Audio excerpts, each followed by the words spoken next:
My name is Will, and I, like Mulder from the X-Files, want to believe. So I've embarked on a journey of discovery. I've talked to people deeply entrenched in the spiritual and metaphysical worlds. I've thrown myself into weird and wonderful experiences. I've even joined a coven of witches, all in the interest of finding something, anything, that will prove that there's something beyond this physical, three-dimensional world we all live in. This is the Skeptic Metaphysician. Hey everyone, welcome back to another episode of the Skeptic Metaphysician. Sadly, I am flying solo today. Karen was not able to join us today, and I know that she's going to be super, super bummed about this one because she is all about the tarot. And it just so happens that my guest today is known as the tarot wizard. So you know she's going to kick herself. You know she's going to kick me for making sure that this interview happens when she wasn't around. But I want all the answers for myself. So, without further ado, my next guest was born into a family of psychics and ministers. He's a natural tarot advisor who's given grounded and heart-centered advice to thousands of people. Now, he teaches tarot internationally, conducts meditation and past-life regressions, and he's even written a book called Magic Channel Tarot Reading with the Tarot Wizard. Now, one of his favorite places to read the tarot is aboard the Queen Mary, and you bet we're going to dive into that one because I'm super curious about it. Now, Jason's also a producer of the best-selling Om chant albums that include Om Sanctuary, Om Eternity, and 108 sacred Oms, which are played in yoga studios and meditation halls throughout the world. I can only imagine that you can only imagine how excited I am to welcome Jason D McKean to the show. Welcome, Jason, to Skeptic Metaphysician. Hello, Will. Thank you so much. And to Karen, I am so sorry that you're missing. Yeah, but, yeah, she is going to be mad. She's going to be mad. Next time. but Will, I'm happy to be speaking with you today. Well, it's truly my pleasure. We have had a tarot reader on the show before, but basically he took a lot of questions from the audience and things like that. With you, because you are the tarot wizard, I think we can dive a lot deeper into the topic of the tarot than we did with the other gentleman. So first and foremost, we need to level set the interview, right? Is this the tarot? Is this what you do for a living? How much experience do you have in the tarot? Yes, it is what I do for a living. And, I've been around metaphysics for about the last 30, 35 years or so. And I've worked with a lot of authors who are name authors, guys like Jess Stern, who brought Edgar Cayce to the fore, Dick Sutphin, who brought Sedona, Arizona into a consciousness there, into the in the New Age realm.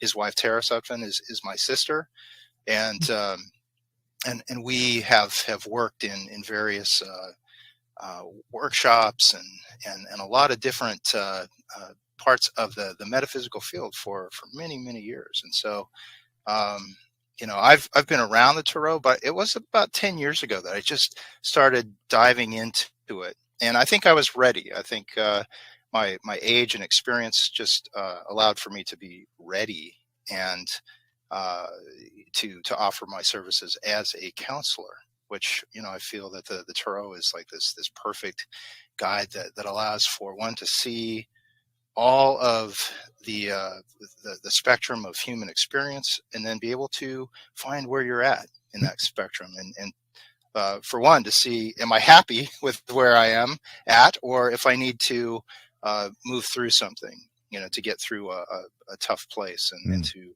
get to a more balanced place within myself. Right. So what makes someone decide to become a tarot reader? I mean, there's so many different types of career paths out there.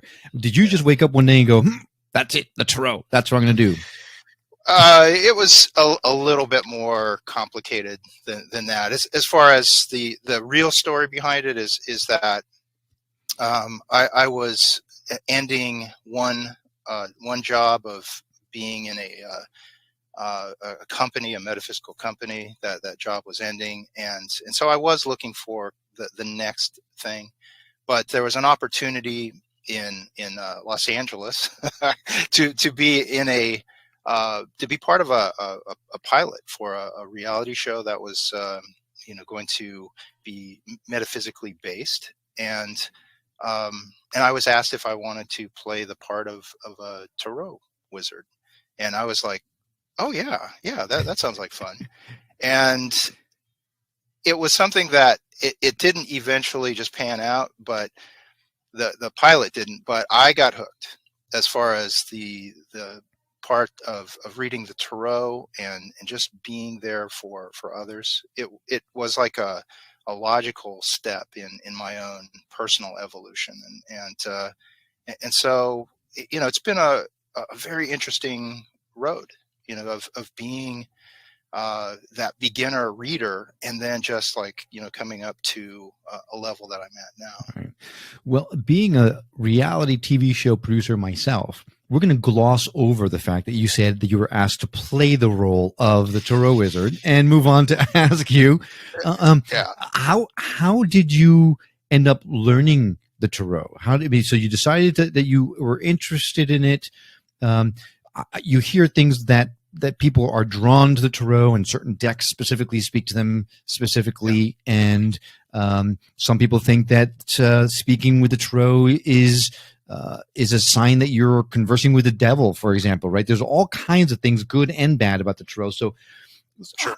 And some people think that it comes innately to some people. Other people believe that they can work into developing these abilities. How did you become a professional tarot reader? So when the pilot was going on, I just threw myself into it. It was baptism by fire, meaning that at every waking moment, I was studying something. I was looking at the cards. I was memorizing keywords for each card. I was just really diving in.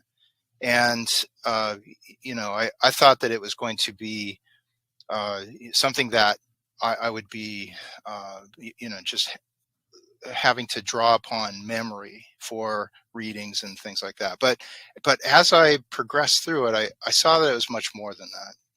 I found that it was about creating this sacred space with others, and that you sit with someone and you allow for their life, their energy, and all to just kind of unfold in front of you, and then you're able to help guide them. It became more of a calling, Will, rather than it just being like this job that I was being hired for, because I had a long white beard. Right. And that's a really great distinction we've got to make, right? Because we've been talking about the fact that it's your vocation. Excuse me. And you do this for a living and all that kind of stuff. But really, at the end of the day, it's a calling more so. As someone, I remember back in the day, Miss Cleo or whatever it was out there, that the psychic hotline, and I don't know, I'm sure she was a lovely human being, but at the end of the day, they were just trying to get your $7.50 per minute on this phone call. Yeah. Right. But most of the people that get into tarot reading really get into it because they want to try to help people. Right. And some folks believe that it's a gift that was given to them. And you touched on something that was interesting to me. You said you focus on keywords for each of the cards and able to memorize the meaning behind the cards. Now, I've heard, sure, the cards have different meanings. And the gentleman that we have on the show last time actually had a book that he was reading from when he pulled the card that said, "Oh, this card represents blah, blah, blah, blah, blah, blah." But from my understanding, and please correct me if I'm wrong, from my understanding, those keywords, those definitions, or the things that the cards stand for are really meant to be just a door that help bring forth the actual message that is supposed to come out. It's not supposed to be so rigid that says, well, the tower means that you are about to undergo a lot of, death is going to be transformation. You're going on this incredible transformation, but much more so it opens a door, a gateway to the actual message to come through. So it's really tapping into your, I don't want to say psychic senses, but your intuition. Is that kind of how you see it? Yes. Yeah, absolutely. And that's something that I didn't quite understand when I started out. Again, I was looking for it to be a little bit more like like factory work, right? Or it's like you're looking to get a spot on message because that's what the cards say, and it's like next, bring on the next reading, and then Right. you give your message, and then next, Right. and and I found out that it really isn't like that factory work. That you can use the card as a springboard for that intuitive hit that's going to come up, Mm. and oddly enough, it's like you start to see where your own life and your own experiences and just your own intuition, how it starts to come into the blend, the final mix there, Mm. and then you give voice to it, Right. and it's it's that process that in my classes and all, I hope that I give people opportunities to find their own voice and to start creating that mix of intuition and what the cards give us permission to speak about some tough situations. If it Mm. were up to just an individual to pull cards for someone, it'd be like, well, I'm just going to pull the rainbow and unicorn cards for you and say Right. that life is great, right? Right. And then you pull the nine of swords and the tower and these things, and it gives you an opportunity to recognize that we're all going through something, and to see how we can move through those difficult situations. Right. And you mentioned your students, so it's important to note also that not just do you do readings for people, but you actually teach folks how to read the tarot. Is that right? Yeah. Yeah, it started a few years ago doing live classes in metaphysical bookstores. I'd go to the stores, and maybe they'd offer classes there, and I'd say, hey, I teach tarot, or we can do a meditation or so, and so it started there, and then with the pandemic a year and few months now going, it's like all went online, and so I teach 3 classes a week Mm. in English, and then I also teach in Japan, where with the Japanese community we do a tarot class Wow. that is it's translated. Watashi wa Nihongo ga skoshi hanashimasu, which I beg your pardon. you're right, right. Uh, Basically, that's I speak very little Japanese, and so my wife is Japanese, and after 20 years of marriage, I'm ashamed to say that I still speak Skoshi Hanajimasu. Well, that is very impressive. I know. Is it konnichiwa? Or Yeah, yeah. I mean, that's probably yeah. about as far as I've It's like gotten. Right. Um, hello, I know a couple of sushi words, but that's really offensive, and I'm not going to say that. But like oishi. All right. right. After you've eaten your sushi, Mm. oishi kata desu. Yep. I was talking more like tuna tataki and things like that. This stuff. It sounds like something off the menu. Yeah, that's pretty much all I know. Right? Exactly. Toro. Right. So, do you feel, since you teach people how to read the tarot, do you feel that anyone can learn to read it, or is it really based on a gift? I have seen people who they don't have like a formal knowledge of what the cards mean and all, but they have a knack for uh, that intuitive part of it, and for creating that space, and and delivering a message that is helpful to someone. I mean, there are people that they have a longer way to go as far as with the tarot, and like getting all of the mechanics into play of it, which is, again, it's not just looking at the card and saying, well, that means this and that means this, and so that it's where there is this understanding of where a person is at. It's like they're tuning into someone's energy, And whether someone is right across from you, like in live means, like if they're in person, or if they're 1,000 miles away, I find that the ability to tap into someone's energy is still relevant. Mm. Well, so that brings us to a point. I kind of alluded to it a little bit earlier, but I actually have a friend. I know it's an acquaintance, someone I went to high school with, who actually believes to this day that tools like the Ouija board and the tarot and crystals and things like that are tools of the devil, right? That they are everything that you're getting, all the messages that you're getting, that you're imparting, are really not meant to help us. They're really meant to deceive us, lead us in a wrong direction. They feel that it is a sin to tap into these energies, and in fact, we're tapping into Satan, not God, or not the universal life energies. To those people, how can we assure them that this actually is meant to be a tool that is used for good?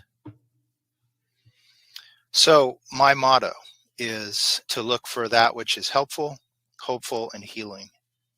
And it's like my path, my spiritual path, has been one of being helpful to others. It's like when I first voiced it was the Eternal Om back in 1991. That was before you were born, Will. If only that were not, so. That the energy of that was incredibly helpful to someone, to place them in an environment, this like sound environment, where they could be in a calm space. They could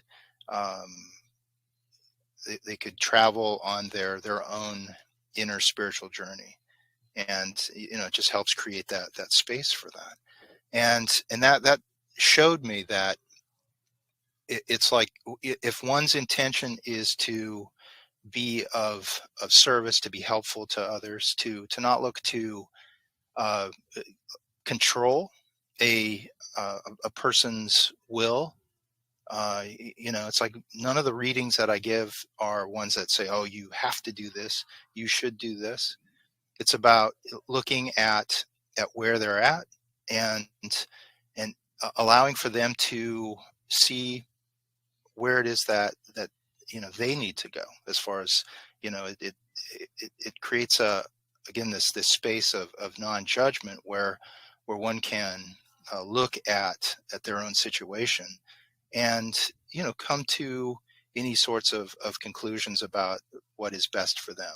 It's not about me saying what is best for someone. It's about someone really looking at their own life and saying, you know what, this is what I'm feeling, and this is the direction that I need to go in. And it doesn't always happen right there in the session. It allows for someone to start asking questions about who it is that they are becoming, who it is that they need to be, so that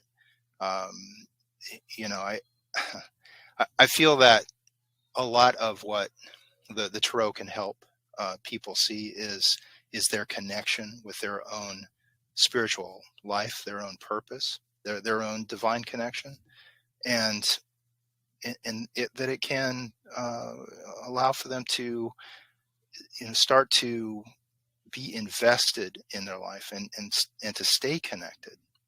So I'm not there to tell someone, again, like what to do, the direction to go in. It's like there's these potentials that are laid out there, and it's for that self-discovery, for someone to say, this is what is drawing me towards this direction.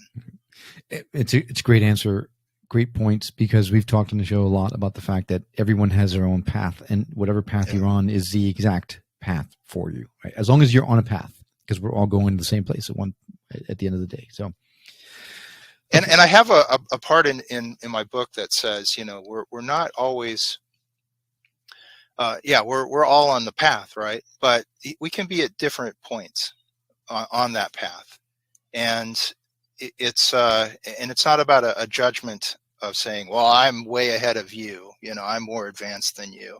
It's just, we're all part of that eternal flow of energy, and so our experiences, our own connections, it will just have us there at a certain point. And I find that the people who come to me with a question, it's like it's usually people, they're in a place of wanting to know. They're in a place of maybe confusion, of uh, not wanting to.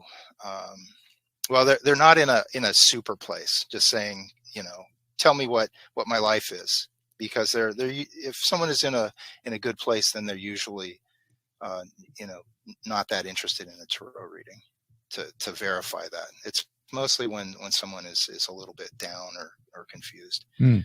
And I find that it can be very helpful for them to see that someone else sees that the reader can see that, and that the reader can help open up some potentials for them to go in a certain direction. Again, if it has to resonate with the person who is getting the reading, the querent. Right. So have you ever been in a situation where, to your point, someone is down in the dumps and they need a little bit of guidance? They come to you for a reading and you're giving them the messages that you're receiving, and they are getting maybe angry because they don't like the message that they're getting, or they feel this is not at all have anything to do with me. Like, how does someone know that what you're saying is truly a message that's meant to that person, or just your creative being coming up with something that just occurred to you that feels the right answer for them, maybe through body language or something along those lines? There's been a handful, like out of the thousands of people that I've read, there have been a handful. I've had a few hangups, on the phone and where it's like, and is it a hard answer that I'm giving?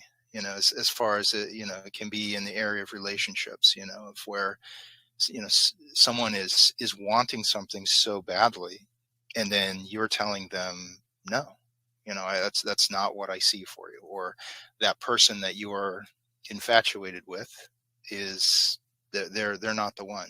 That's not what I'm seeing. And yeah, it's like there can be the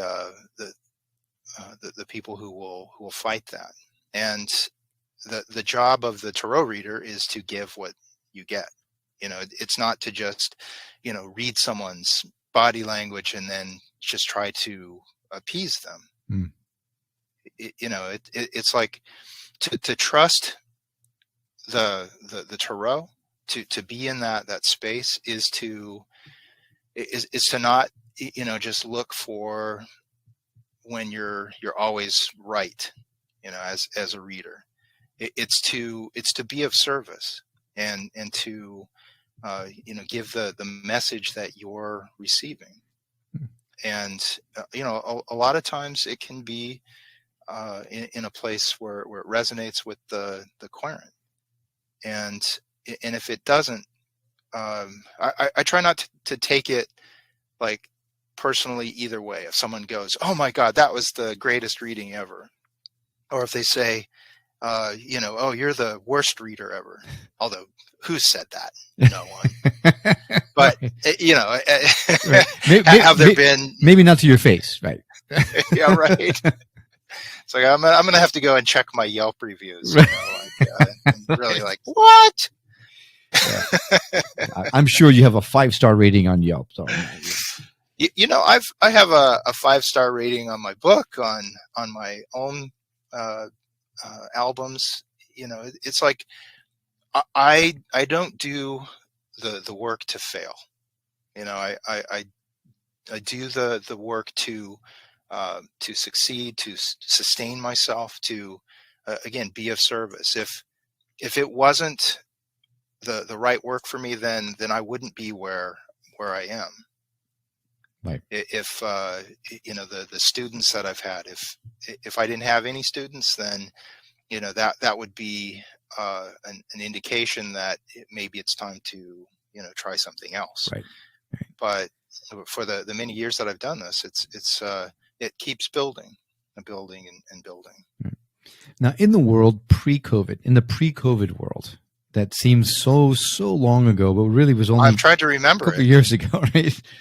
Yeah. There, every once in a while, you'd pop up, one of these psychic fairs. You go and you'd have a tarot reader, or maybe someone who's reading tea leaves, or someone who's reading someone's aura, or reading the Akashic records for them, that kind of stuff. Yeah. Now, if someone now psychic fairs are nowhere near as pertinent, right? They don't happen as often because of the pandemic.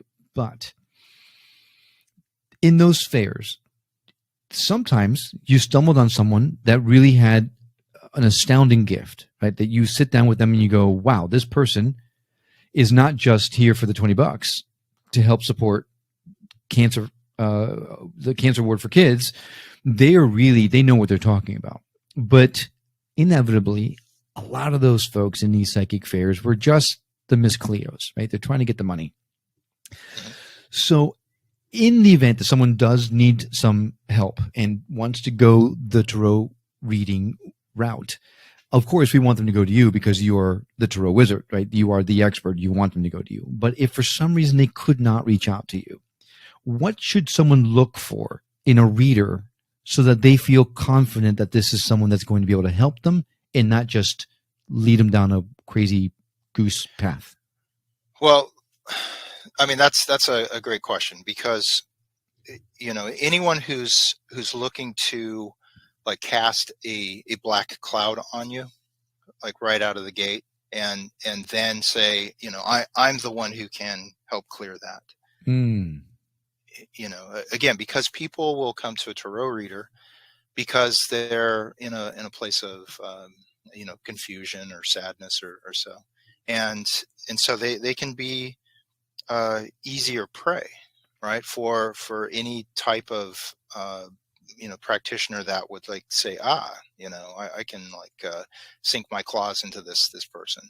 And the vast majority of tarot readers that I have worked with, who are colleagues, who work out of the stores and places, are ethical. They're not looking just to sink their claws into you and make you a regular.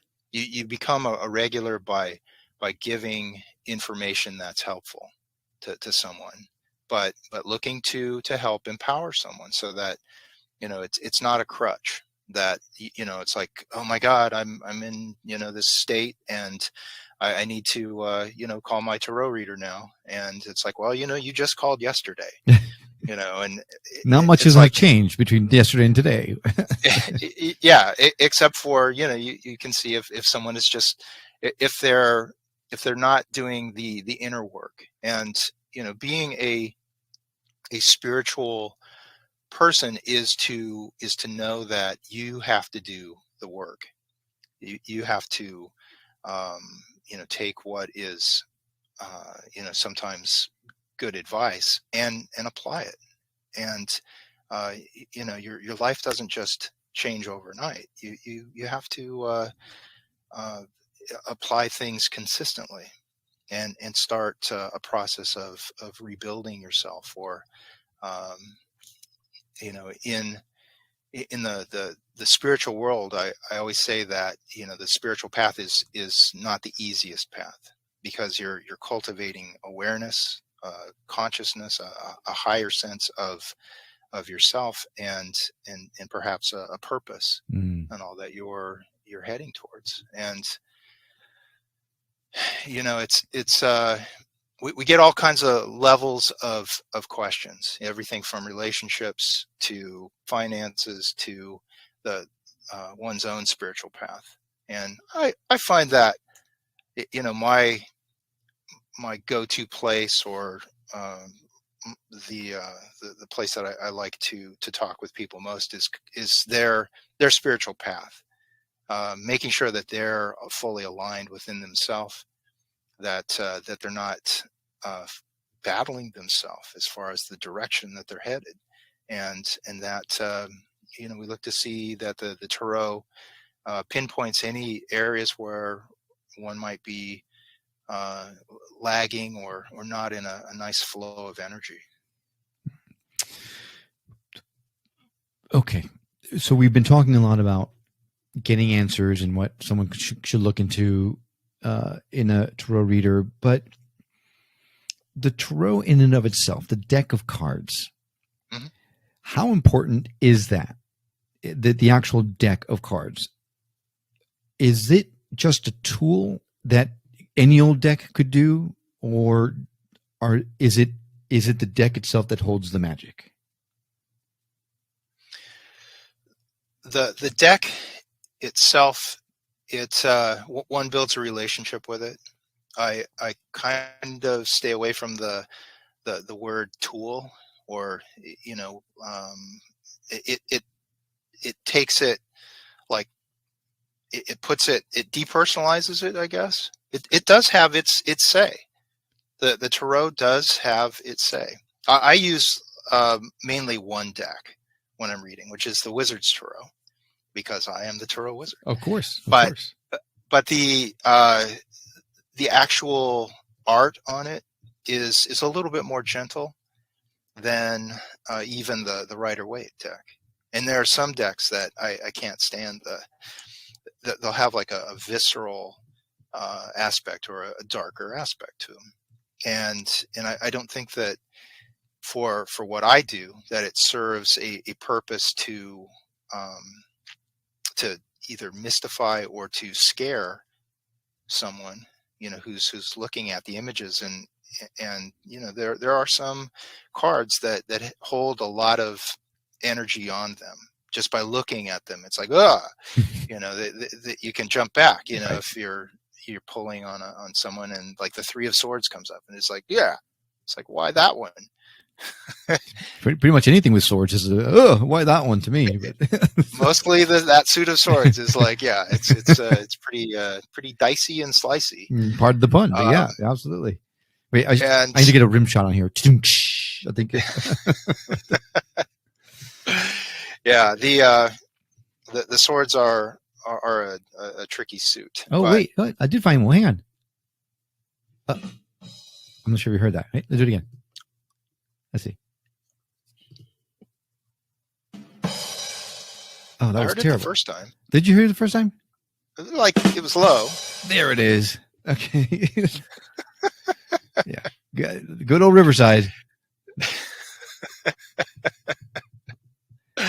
Yeah. I like to,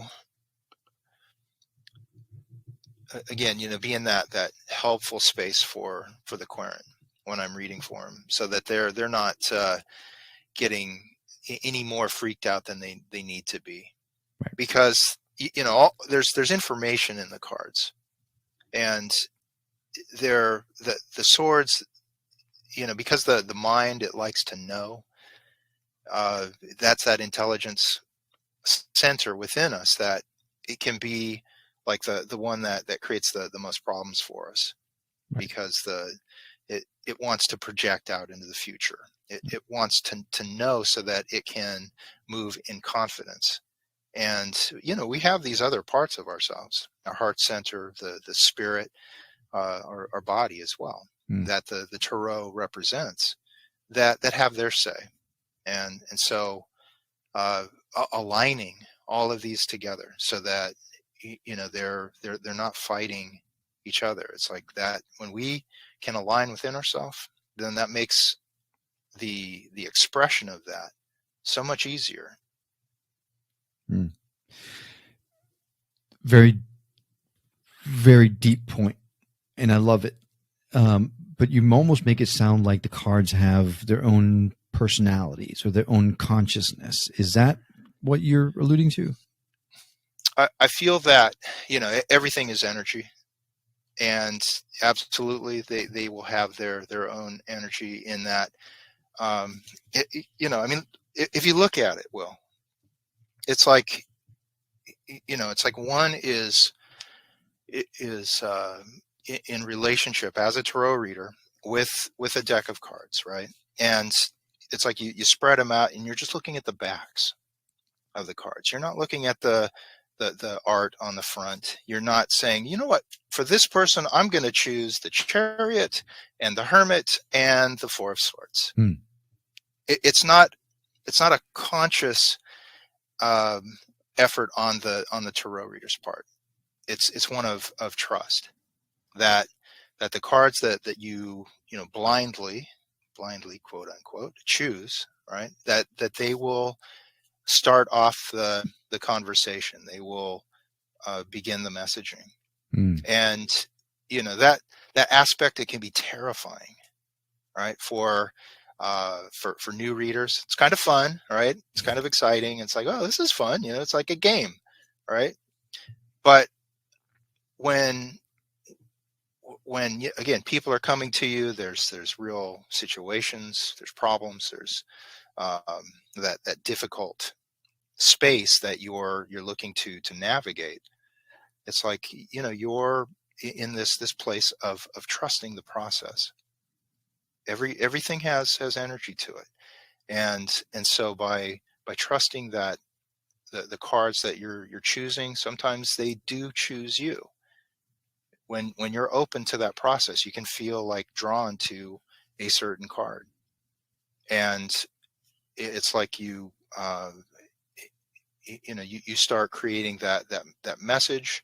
And there are times when it's like I've been angry that a certain card will show up, right? It's like, tarot, I wanted something lighter to come up. It's like, why the Hanged Man at this time, right? But you find out as you progress through it exactly why. And it's a really fascinating process when you're open to it, and you start building that relationship of trust. Right. And go ahead.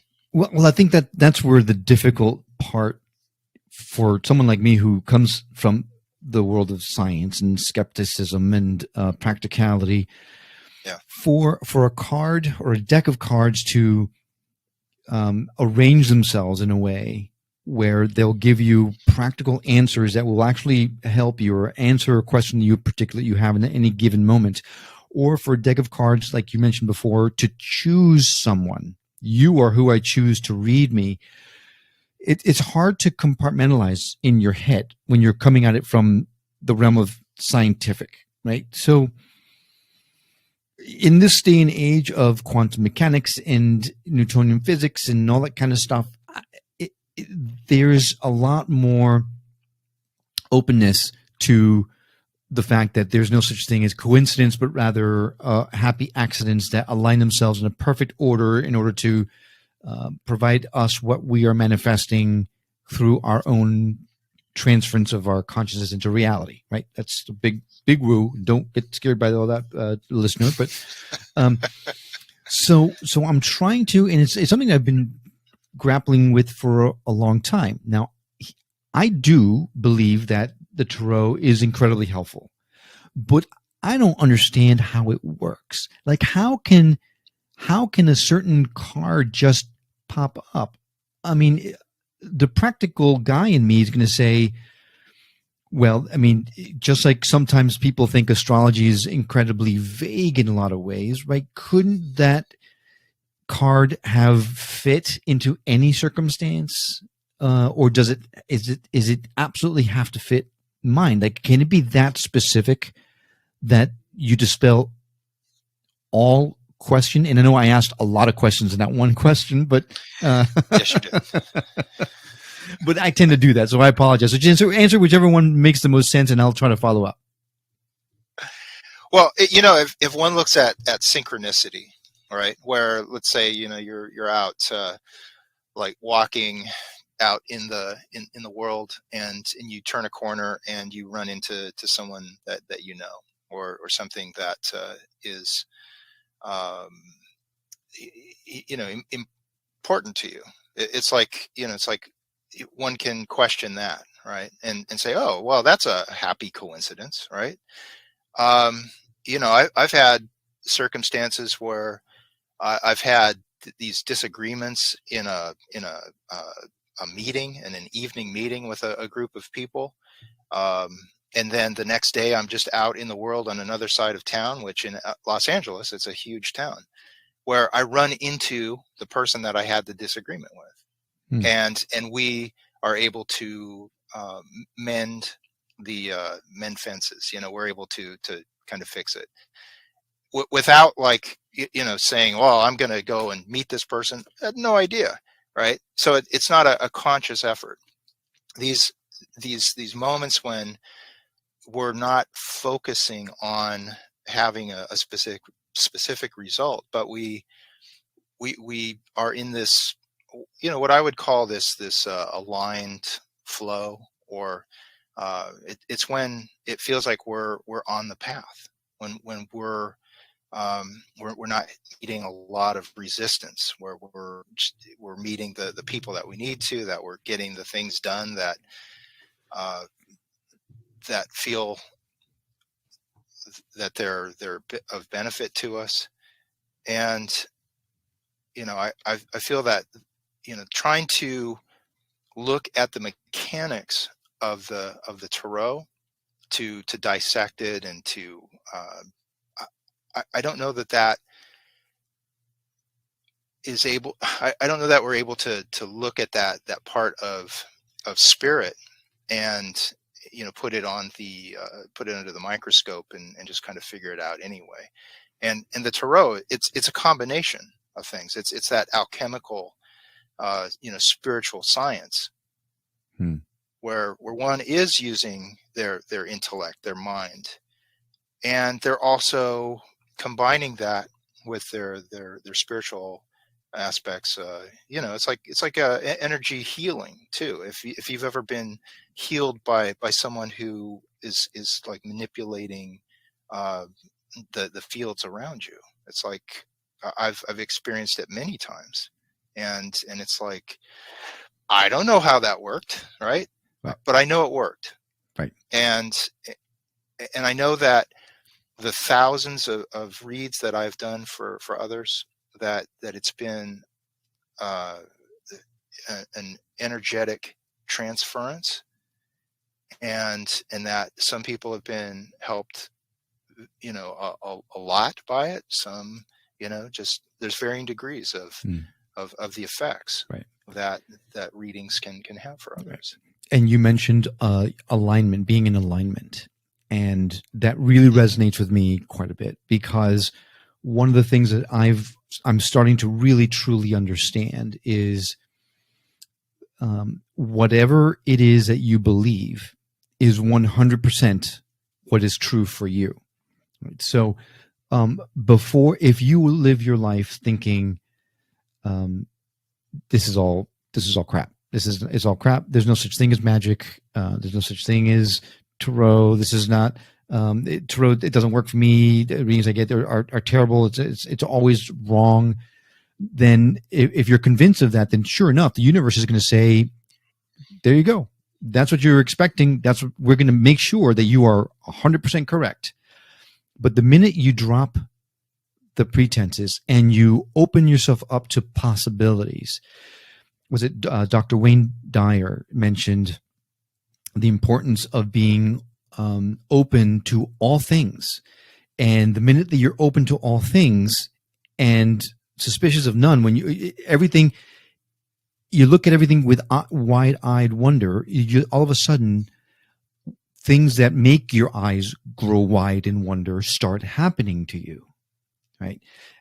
It's truly astounding. The more and more interviews I do, the more the show grows, the more I'm finding this to be 100% the case. So if there was one message I would give to the audience from what you're saying is, if you're listening to this to try to find a reason to debunk this or to think it's bull, you're going to find it. 100%. You are going to find it. But if you allow yourself to be like a child and open your mind to, hey, I don't know, but I'm willing to find out. You are going to be amazed at this type of things that start happening to you when you open yourself up to this world, because the universe is saying, okay, this person is ready. Let's give them a little bit more and a little bit more. And I've mentioned this a lot on the show. I've not been able to astral project. I'm not a lucid dreamer. I'm not really a tarot reader. I tried the past life regression thing. It's really not been my thing, but little by little, I'm finding that the more I open myself up to things, the more that I'm kind of going, holy smokes, right? There was the 1111 decree, a show that I did a while back, that all of a sudden that number 1111 started popping up everywhere, to the point where one of my guests happened to be from Path 11, the app, the metaphysical app, my Life After Death app, suddenly wanted to be on the show. Every time I looked at the clock, it was 11:11 or something close by. Sometimes it was 4:44, but it was always like that duplicity of numbers. So the more I opened myself up to it, the more I realized that the universe is willing to show me behind the curtain, behind the veil, and that's super important. And the reason why I have peppered you with that same question so often, because it is really important, right? If you are sure it doesn't work, it's for sure not going to work. So, yeah, and I look to those things as like road signs, along the path, where we can see them and say, oh, okay, yeah. I mean, I'm on the path. I'm staying true to it. But what I again like to look at with the tarot is those areas that we feel fulfilled in, where if someone has a natural talent or an acquired skill set that they are working on for themselves, and if they're blocking themselves, if they're giving themselves any kind of negative self-talk, where it's like, I'd love to do that, but I just can't, because it's I can't make enough money at it, or whatever. If someone is if their soul is connected to some work or a calling that they want to do, and they're holding themselves back, then I look to the tarot to kind of help show someone where it is that they can work on most, so that they can move through those blocks, those obstacles, and feel like they're able to move their own energy. They're able to express themselves as a spiritual being, as a physical being. It's like we're here on earth to be both, and to make sure that alignment of who it is that we think we are, who it is that we know that we are, and we have like the talents for it, to be able to put that out there, and to express it, and to see how it lands. And if we need to make adjustments, then we do so. Jason, sometimes I really hate the format of the show, because a lot of times it leaves me wanting so much more from my guest. We have so much more to talk about, but we're getting right up against the clock. I do want it to. There was a question that you sent me that intrigued me, and it had to do with consciousness. And basically, the question was, does the tarot help to build consciousness? Intrigued me because I wasn't sure in what kind of context you meant that. So I'm just going to open that up to you and let you help me understand where that question came from.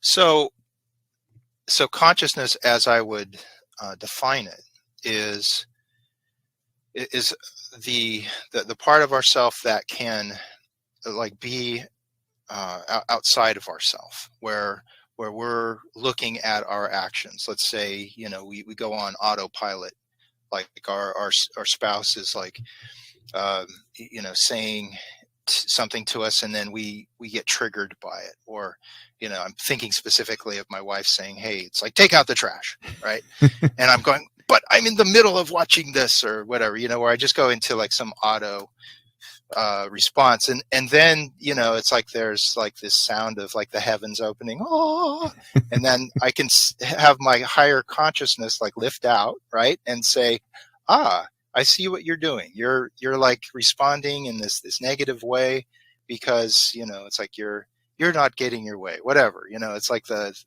it's that part of us that can see our actions, that can monitor our thoughts and feelings and all. And with the tarot, because it looks at like the minor arcana, the four suits, looks at the spirit, the emotions, the mind, the body,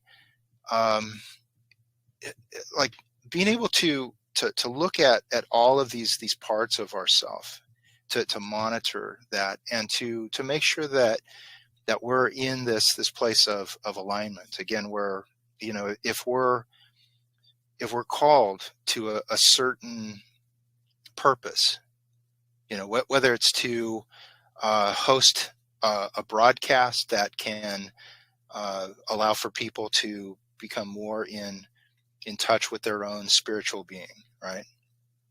If that's your calling, then it's not just about having that fire inside, that energy of like, yeah, that's what I want to do. That's what gets me up in the morning, right?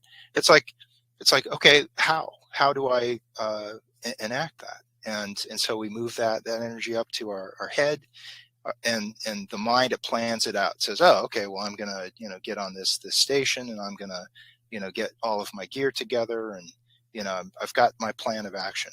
And then it's about expressing that, putting it out there, the actual work of acquiring the goods, so that you can sit down and begin your broadcast, right? If one area of that, if one gets stuck in their head and says, oh boy, that's going to be a lot of work. Do I really want to do this? It's going to cost this, and I've got to line up guests, and it's too much effort. Or it's like, who am I to like do this? This might be suited to someone else, for them to do it better. And we can fight ourselves, right? That inner battle can rage, and for, I know that well, to be able to like step back, right, and monitor that within ourselves, and say, you know what, I see these parts of myself that are like wrestling, and I want to bring them together and start the process, and we'll figure it out along the way. It doesn't have to be perfect, but let's look to make progress in it. And so that's how I see how we can start to raise that awareness within ourselves, so that we're able to make that progress, and we're able to fulfill what our spirit is looking to do while we're here on the planet. Two final questions.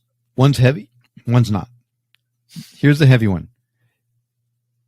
Does someone need to be afraid about hearing about the fact that they're going to die in a tarot reading? When I'm reading on the Queen Mary, all right, it's usually at like Halloween time, and it's like the big tough guys who will like come up, and it's like, well, tell me when I'm going to die, and they're joking it up with their friends, and my response is, I'm not going to tell you how you're going to die, but I'm going to show you how you can live. And it's like we all die. I mean, that's just a gimme. As far as there's that transformation part, right? As far as what happens after our body dies, that is all our own journey. But I will,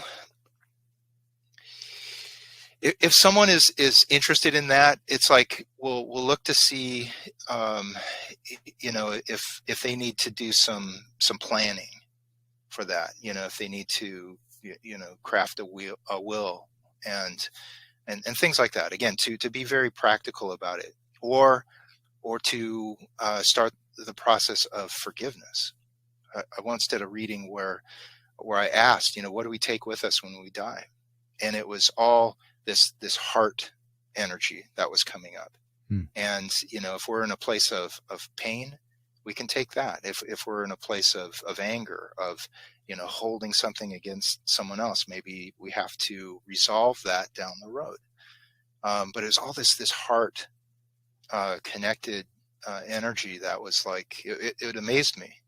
And it was like, damn, it's like, I want to be able to let go of anything that I'm holding against anyone else in this life, because I don't want to take any negativity with me, Yeah. So I hope that answers that question, as far as like, it's not a great question to ask. It's like, when am I going to die? Right. Because we all die. It's about how one lives and fulfills their spirit. Right. And God knows we all need a lot more positivity these days. So that's for sure. Yeah.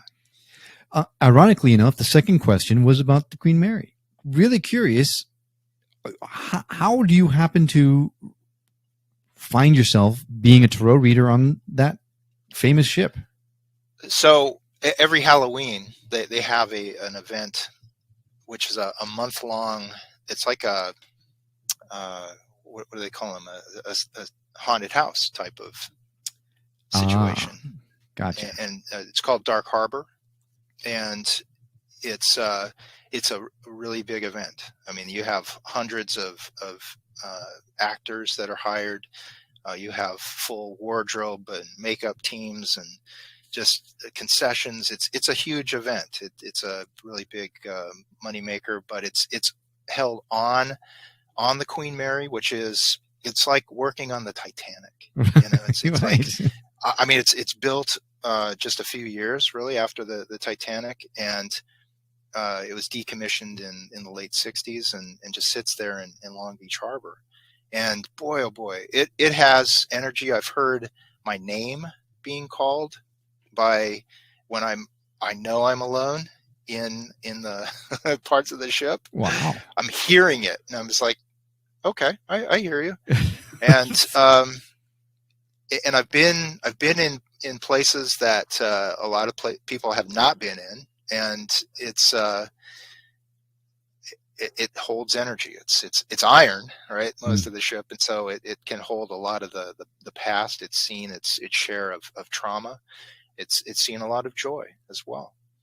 And when I'm reading there, when one reads, one is open, and I've had like some incredibly connected readings with people. Some it's just like quick, it's like it's almost like a carnival type atmosphere. But there have been some that have been incredibly significant, and I have like kind of long lasting relationships that are built from that with friends and people who we continue to engage afterwards. So it's like amazing. Well, it sounds like a lot of fun, that's for sure. And that Dark Harbor event, that's certainly something I'm going to look into, because that's right up my alley. But and it's been, they haven't had it now for a couple of years because of the COVID. The pandemic, right? And me and my shared colleagues from that family, it's like we really miss it, because the Queen has an energy that it allows for a great camaraderie between the people that work there, and maybe it'll be back. It'll be back. Well, here's hoping. Yeah, I'm sure it will. Here's hoping that COVID is behind us really, really soon, because I know I'm sick of it. I can only imagine the whole rest of the world is sick of it. So, Jason, if someone wanted to get a hold of you to either book a reading or take advantage of your classes, is the best place to go your website? Yes. Jason D McKean, JASONDMCKEAN.com. I'm also on Facebook and Instagram, and you can contact me through email or text through phone. Okay. But the social medias, that's what they're there for, is to